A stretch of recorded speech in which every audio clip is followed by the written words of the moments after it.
Hey everybody, so I wanted to make a video today on something that definitely a lot of people deal with, especially when you're regenerated, when you're converted, when a new birth happens.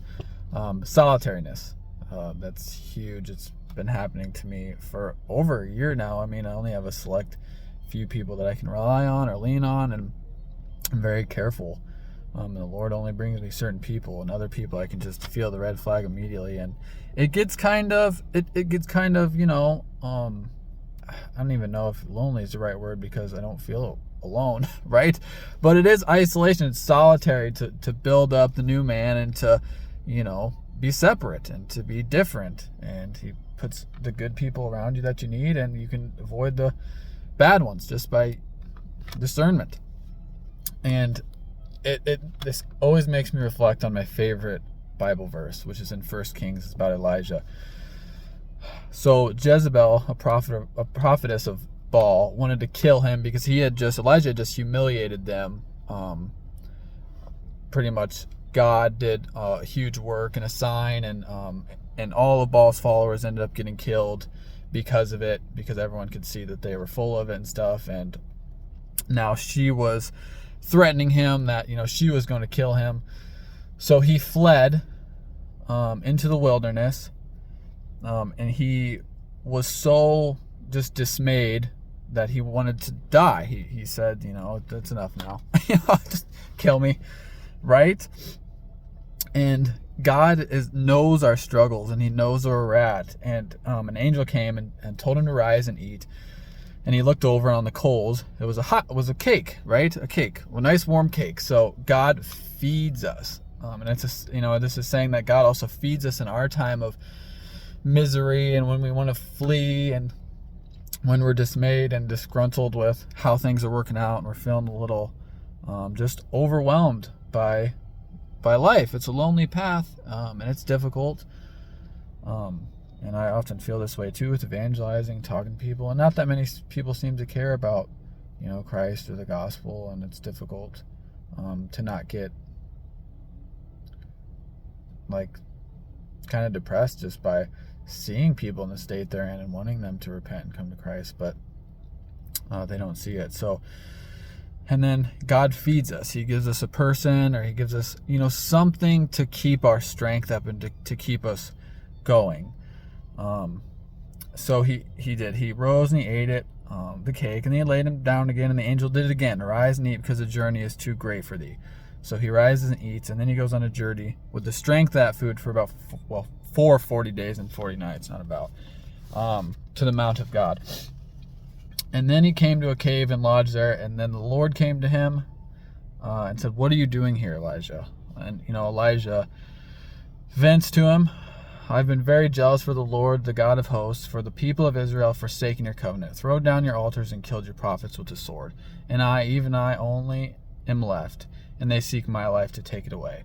So he was like, he had nothing to fall back on. I mean, he just was totally depressed. He was like, they're throwing down your altars, they've killed your prophets with the sword, and now they're going to kill me too. Like, what is left here? I have nothing.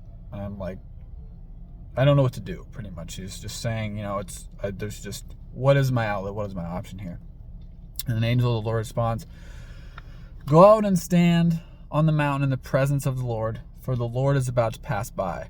And I'll read this one. This one is my favorite, because there's a lot of information here that I pick up on. But it said, "Then a great and powerful wind tore the mountains apart and shattered the rocks before the Lord, but the Lord was not in the wind. After the wind, there was an earthquake, but the Lord was not in the earthquake. After the earthquake came a fire, but the Lord was not in the fire. And after the fire came a gentle whisper. When Elijah heard it, he pulled his cloak over his face and went out and stood at the mouth of the cave. Then a voice said to him, 'What are you doing here, Elijah?'" He's asking him, like, well, what are you doing here? I mean, what is it that you're looking for right now, by fleeing? So I think he's just testing him about his trust in God. Like, do you not trust me? Do you not trust that I have a plan for you? But regardless, it makes me think of myself when I'm in these situations, when I'm doing something, and like when he says the wind, the wind, and this is just my own interpretation, and this is how I've seen it, and but a wind, there's like all these emotions when we're in this state of fear and apprehension, and we're trying to rely on our own understanding. The wind, like you're pacing and you're anxious and you don't know which way to go, and then the Lord is not there. And then there was an earthquake. Like when I get scared and stuff, I shake and you tremble, and you're terrified. And then after that came a fire, and then when I think of fire, I think of the anger, just like anger at not knowing what the right choice is and how to go about the situation the best, because you feel like there's no outlet, there's no end, it just seems hopeless. So you're angry, and the Lord is not in the fire. And then came that gentle whisper. So in my head, when I think this, like after all these big, huge emotions pass in myself, then you hear God's voice in the stillness. The still, quiet voice. And it's very interesting because everything in the spiritual is inverted. I mean, you see it. Like, for example, when people have a very high view of themselves, they have a low view of God. When people have a low, humble view of themselves, they have a high view of God. And it just makes me think this too, like people are expecting God to just throttle them and to, just direct them angrily into a way and be overpowering and overbearing. But it's like that soft, gentle, still voice. Because yesterday, the Lord, I could feel it in my spirit. I was getting told to minister to this woman and to pray with her in Hy-Vee. And I had a little bit of anxiety come back recently. I think it was just caffeine. I was doing caffeine. But, and I don't do well with that. But my heart started beating like pretty hard. And I was like, I thought about this verse. I was like, I felt the Spirit guide me to something, right? And then I felt the wind, and I felt the earthquake, and I felt those things, and I knew just like trust in God, and just go through it, get through the feelings, and just do it. Trust. So I went through it, and I ended up talking to her and praying for her and ministering to her a bit, and it was like super great. It was awesome. But it just makes me think that we have to sometimes get through those feelings and these big reactions and these big emotions that seem unbearable. But that's where the faith comes from. It's like if everything was wonderful and great and like joyful and you're at peace, like, 24/7, you wouldn't grow because your faith's not being tested through the feelings of, through the big feelings of your own, whatever, internal struggles. So it's just important to me to tell people that too. Like, just because you're scared and just because you're having a hard time and because you're anxious and stuff doesn't mean anything's wrong. It doesn't mean God's punishing you, but your faith will grow even stronger through working through that. And then after you get done, everything's still and quiet. Or even if you're angry about a life situation, and you have all these different feelings that you want to act on, and like all these things are happening in your head on how you want to do this and how this person deserves that, or how I should act this way, even like a road rage or something, I don't know. But you just have to wait. You have to wait for the Lord to pass by. And if you don't, you're just going to end up making the situation worse by acting on all these natural disasters, right? Instead of waiting on the voice of God to show you the path that's correct.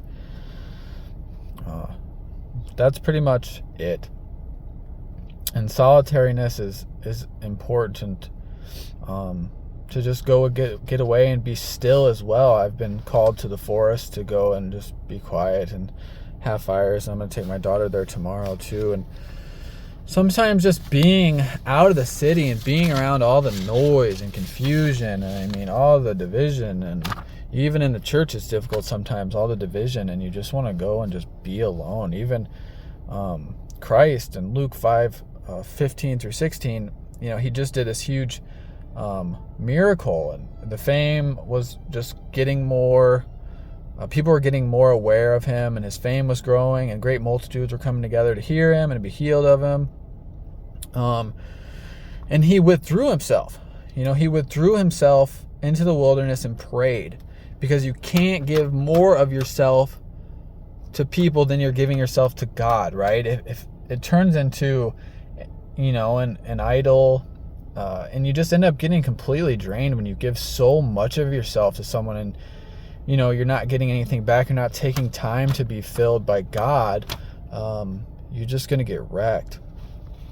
And I used to do that all the time. I used to give so much of myself to people without getting anything back, without getting filled. And I'm like, why? Even like if I talked to that person, I would get so drained.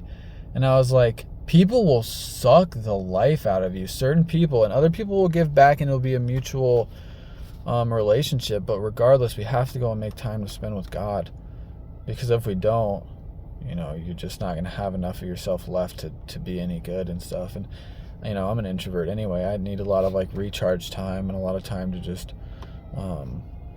reflect and be quiet and still. Otherwise, I'll get just kind of irritated and overwhelmed and anxious about life. But these are the things that were coming to my mind today, so I'm done with this video.